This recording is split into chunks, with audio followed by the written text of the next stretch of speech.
इंसानी सेहत पर माहौल का बहुत ज़्यादा असर होता है। इंसान चाहे कितनी भी मुतवाज़न ग़िज़ा या फिर हिफ़्ज़ाने सेहत के उसूलों पर कारबंद होकर अपनी ज़िंदगी गुजारे, लेकिन अगर वो माहौलियाती आलूदगी का शिकार है या उनमें ज़िंदगी गुजार रहा है तो उसकी सेहत पर उसका बहुत बुरा असर पड़ता है और वो मुख्तलिफ जिस्मानी इवन दो के नफ्सियाती अमराज का भी शिकार हो जाता है। और माहौलियाती आलूदगी उसे बीमार कर देती हैं। आलूदगियाँ कई इक़साम की होती हैं, ज़मीनी आलूदगी है, फ़ज़ाई आलूदगी है, पानी की आलूदगी, इवन दो सूती आलूदगी जिसको नॉइज़ पोल्यूशन कहा जाता है। शोर भी एक आलूदगी ही है।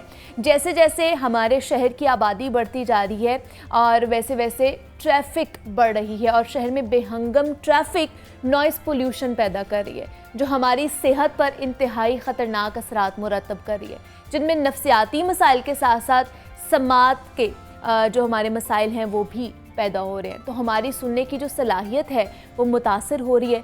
जिन लोगों का वास्ता रोज़ाना शोर गुल से पड़ता है उनकी समात आहिस्ता आहिस्ता ख़त्म हो जाती है या वो ऊंचा सुनने लग जाते हैं उम्र के किसी हिस्से में।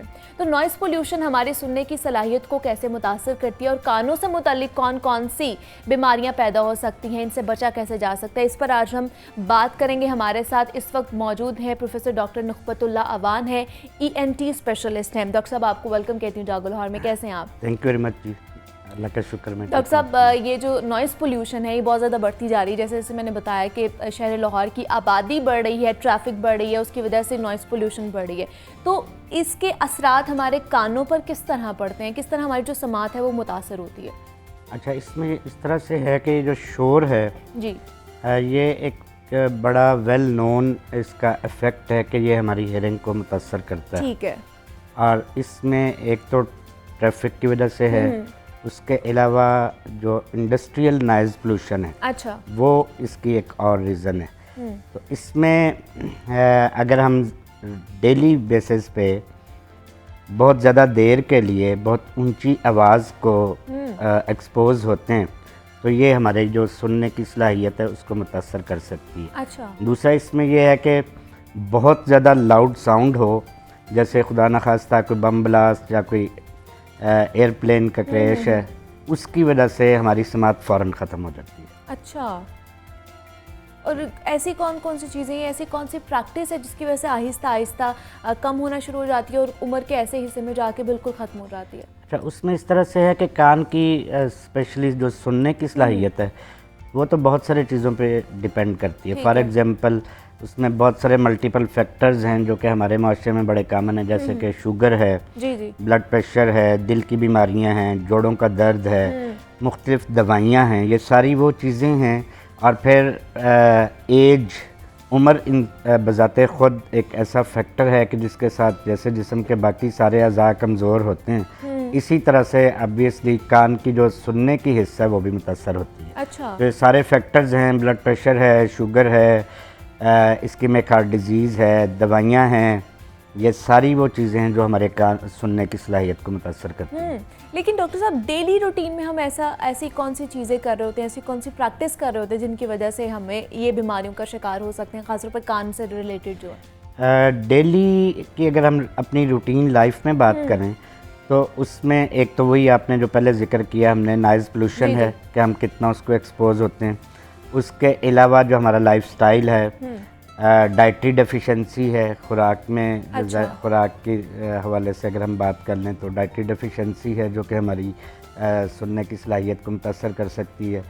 फिर रूटीन इन्फेक्शंस हैं कान की जो कि उसमें एक बड़ी कॉमन सी चीज़ है, हम यूजुअली स्टिक यूज़ करते हैं, कॉटन बड यूज़ करते हैं, उसकी वजह से कान की इन्फेक्शन और कान की इन्फेक्शन की वजह से उसके बाद वक्ती तौर पे कान की समात मुतासर होती है। और बड़ी आम सी एक बीमारी है जिसको मैल, आम लोग मैल कहते हैं, हम उसको वैक्स कहते हैं, यूजुअली एक्यूमुलेट होती है कान के अंदर और उसकी वजह से कान की समात हमारी मुतासर होती है। लेकिन आजकल जो मौसम चल रहा है डॉक्टर साहब, ख़ासतौर पे मानसून का, वैसे ही बहुत सारी बीमारियां, बहुत सारे वायरसेस हम पे हमला करते हैं और कान के मसले भी शुरू हो जाते हैं बच्चों में भी, इवन दो के बड़ों में भी दर्द होती है या रेशा पड़ जाता है इस तरह की, उसकी क्या वजह है? अच्छा, ये जो नमी वाला मौसम है, ह्यूमिडिटी वाला या बारिशों वाला, इसमें होता यह है कि फंगल इन्फेक्शन कान की स्पेसिफिकली वायरल इन्फेक्शन का तो ये सीज़न नहीं जी है। जी। ये टिपिकली फंगल इन्फेक्शन का सीज़न है। और मुझे भी पता और आपको भी पता है कि नमी जहाँ पे भी होगी वहाँ पे फंगस लगती है। ठीक तो है। कान के जिल्द की फंगस लगती है नमी की वजह से, बारिश का पानी चला जाता है वैसे, ओके। तो उसकी वजह से फंगल इन्फेक्शन होती है। और फंगल इन्फेक्शन के फिर ये सिम्टम्स हैं कि उसमें समात भी मुतासर होती है, उसमें अच्छा। कान में दर्द भी होती है और उसमें फिर कान से पानी या रेशा भी आता है। तो फिर इसका ट्रीटमेंट क्या है, क्या कर सकते फंगल हैं? इन्फेक्शन से प्रिवेंट करने के लिए एक तो ये है कि कान को पानी से बचाएं। अच्छा। नहाते हुए एहतियात करें। उसमें हम लोगों को अमूमन समझाते हैं कि कोई इस तरह की चीज़ यूज़ कर लें। फॉर एग्ज़ाम्पल बड़ा सादा सा एक नुस्खा है कि सरसों के तेल में रुई भिगो के निचोड़ के कान के आगे रख लें और नहाने के बाद उसको निकाल दें। दूसरा, हम लोगों को स्क्रैच करने से मना करते हैं कि कान में अपने ख़ारिश नहीं करनी। अच्छा। कॉटन स्टिक ना यूज़ करें, ख़ारिश ना करें किसी और चीज़ से, ताकि सेकेंडरी इन्फेक्शन ना हो। तो अगर हम अपने कान को पानी से बचाएं, फिर इस मौसम में स्विमिंग, अच्छा बहुत ठीक सारे है। लोग, जी जी। आपने देखा होगा कि ये हमारी लाहौर शहर की जो कैनाल है ये भरी होती भरी है, हुई होती है। जी जी। ठीक है। हाँ। तो स्विमिंग करते हुए जो कान के अंदर जाता है पानी, वो फिर इसमें एडअप होता है और फंगल इन्फेक्शन से फिर हम लोग सफ़र करते हैं। लेकिन हमारी आमतौर पर प्रैक्टिस ये है ना डॉक्टर साहब कि हम लोगों ने अगर कान की सफाई करनी है तो हम कॉटन बड से कर लेते हैं, या बहुत से लोग चाबी भी मार रहे होते हैं कि उन्होंने खारिश हो रही होती है। तो ये बड़ी छोटी छोटी सी प्रैक्टिसेस हैं जो हम आम रूटीन में भी कर रहे होते हैं। इनकी वजह से भी हमारी समात के मुतासर हो सकती है या इन्फेक्शन हो सकते हैं? अच्छा, इन्फेक्शन की बैरूनी कान की इन्फेक्शन की सबसे बड़ी रीज़न यही हमारी मिसकंसेप्शन है कि हमने अपने कान की सफाई करनी है। कान अल्लाह ताला ने साफ़ ही पैदा किए हुए। जो मैल जो आम लोगों के जहन में है कि ये मैल है, बेसिकली तो अगर हम इसको समझें तो ये एक प्रोटेक्टिव सिक्रीशन है जो कान के अंदर बनती है। अच्छा। कान को प्रोटेक्ट करने के लिए सही। इसमें सर्टन एंजाइम्स होते हैं, ठीक। और ये जब सिक्रीशन किसी रीज़न से, इसकी मल्टीपल रीज़न हैं, फॉर एग्जांपल स्ट्रेस है, एंजाइटी है, उसकी वजह से अगर ये सिक्रीशन ज़्यादा बननी स्टार्ट हो जाए तो ये एक्यूमुलेट होती है फिर कान के अंदर। और इसके साथ जो कान की स्किन है, जो डीस्केमेटेड स्किन है, जब वो मिक्सअप होती है तो वैक्स बनती है। इसको रूटीन में साफ़ करने की ज़रूरत नहीं है। ये अल्लाह ताला ने सिस्टम इस तरह का बनाया हुआ है कि ये खुद ब खुद एक्सक्रीट होती रहती है। ओके। और अगर ये एक्यूमुलेट होगी कान के अंदर, बहुत ज़्यादा इकट्ठी होगी, तो ऑब्वियसली कान बंद होगा, सुनने की दिक्कत होगी। और उस वक़्त फिर आपको प्रॉपर ईएनटी स्पेशलिस्ट को विज़िट करना चाहिए और प्रॉपर ईएनटी स्पेशलिस्ट से ही कान की सफाई करवानी चाहिए। रूटीन ये जो प्रैक्टिस है इसको हम डिस्करेज ही करते हैं कि आपने कॉटन स्टिक मारना है, क्योंकि ये एक बहुत बड़ा मिसकंसेप्शन है कि जी मैंने कान साफ़ करना है।